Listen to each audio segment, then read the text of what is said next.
আসসালামু আলাইকুম। জয় দিয়ে শুরু রংপুর রাইডার্স এবং খালেদ আহমেদকে আপনাকে ক্রেডিট দিতেই হবে। ম্যান অফ দ্য ম্যাচও তিনি হয়েছেন। দেখেন, প্রথমত একটা বাংলাদেশি হিসেবে 4 উইকেট পেয়ে ম্যান অফ দ্য ম্যাচ হওয়া, সেটা বিদেশের মাটিতে অ্যাটলিস্ট অন্তত এটা গর্বের একটি বিষয়। এবং রংপুর রাইডার্স চ্যাম্পিয়ন হিসেবে যে শুরু করেছে সেটা অনেক বড় পাওয়া। এখন আপনাদের মধ্যে একটা কথা আসতে পারে, ভাই বরিশাল তো চ্যাম্পিয়ন হয়েছে বিপিএল এ, কেন তারা পার্টিসিপেট করলো না? দেখেন, ওদের একটা নিয়ম আছে গ্লোবালে, এখানে অনেক তর্ক বিতর্ক রয়েছে।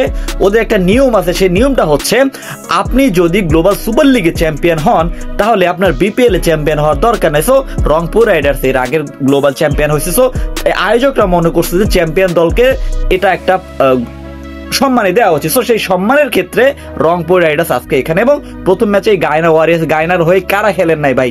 মঈন আলী থেকে শুরু করে জনসন চাস, হেটমায়ার শুরু করে রাদারফোর্ড, এছাড়া আরো বড় বড় কিছু নাম রয়েছে। তারপরেও তাদের বিপক্ষে আমরা জিতেছি ভাই। একটাবার চিন্তা করেন তো, শুধু ব্যাটিংটা কলাপস যদি না করতাম, সৌম্য সরকার যদিও খারাপ খেলছে, কিন্তু দিন শেষে খালেদ আহমেদ একাই ম্যাচটা জিতাই দিচ্ছে। আপনাদের কাছে কেমন লাগছে একটু জলদি কমেন্ট করে জানা দেন। এবং এই জিএসএল এ আপনি রংপুর নাকি বরিশালকে চাচ্ছিলেন, একটু কমেন্ট করে জানাই দিন। ধন্যবাদ।